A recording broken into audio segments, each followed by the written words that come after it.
Alright, what's up everybody? It's your boy Akin and welcome to today's second blog. Here to talk about week 2 of the college football season and my game of the week, the biggest game this upcoming season, this for the entire year, already this early, the granddaddy of them all. Number 7, Michigan State travels to Eugene to face the Oregon Ducks at number 3. This is going to be an outstanding matchup and everybody knows what this is going to be, the key components and the key matchup for this game. Oregon's high-speed, high-tempo offense against Michigan State stout defense, and I think they have a couple of great leaders on both ends. Now for the defense, they're led by defensive end Shalik Calhoun, 6'5", 256 pounds. He's one of my good prospects for 2015's NFL draft. He does need to get a little bit bigger as far as weight, but he already has great height at 6'5".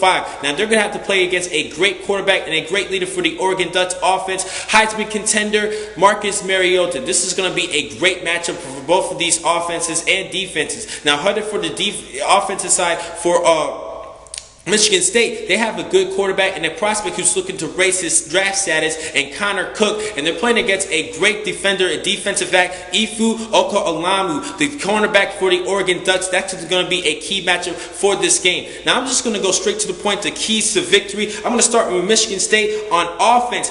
They're going to have to pound Oregon's defense with their ground attack and Jeremy Langford. And this is what he is best at. As the game progresses, Langford's become stronger in running the football, and he can wear a defense out. So you're going to have to use Langford in this game matchup to wear out that Oregon defense. And I think he has the capability of doing so in this game. Secondly, headed over to the defensive side, they're going to have to play like the Stanford Cardinal did for the past 2 seasons, playing aggressively and laying the smackdown, laying huge hit and pretty much bullying the offense from Oregon. And that's what they're going to have to do in this game. And because they have a great defense with a good coordinator and Pat Narduzzi, he teaches this defense pretty well and to communicate, which is another key to victory for the Michigan State Spartans. They're going to have to communicate the change of the Oregon's duck speed offense. Pretty much what they did against Stanford in that Rose Bowl victory last season. They understood that they had to communicate well as a defense. Some defense have to look to the sideline,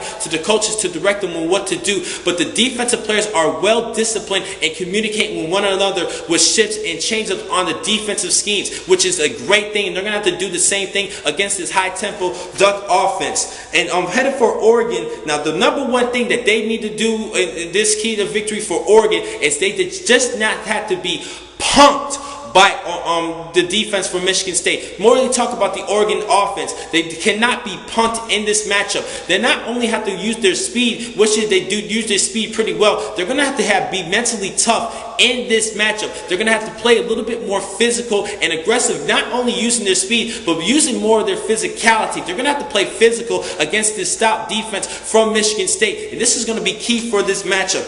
Now, headed over to the defensive side, so pretty much not only use their speed, but their physicality. That's the second part of the keys to victory. And lastly, for the defensive side, the other defensive backs are going to have to step it up for Ifu. Meaning talking about Reggie Daniels and Eric Dargan, as well as a couple of freshmen. They're going to have to step it up in this matchup and cause some turnovers, because I believe that Connor Cook is going to be scared of Ifu, and I think he's going to throw away of Ifu Olamu in this matchup. So the other defensive backs are going to have to keep their eyes out and beware of Connor Cook and throwing the football in their direction. So I have to commit some turnovers in this matchup. So those are my keys to victory for both of these two teams. Now for the winner of this game, this was a tough one. I think that Michigan State does have the capability to pull the upset at Eugene, but this is going to be a confidence level game for the Oregon Ducks. If they lose this game, I believe that their confidence is going to drop in this matchup. Now I believe that the confidence could drop just a little bit for Michigan State, but not as much for Oregon. And Oregon has a lot to say. That Marcus Mariota entering his final season,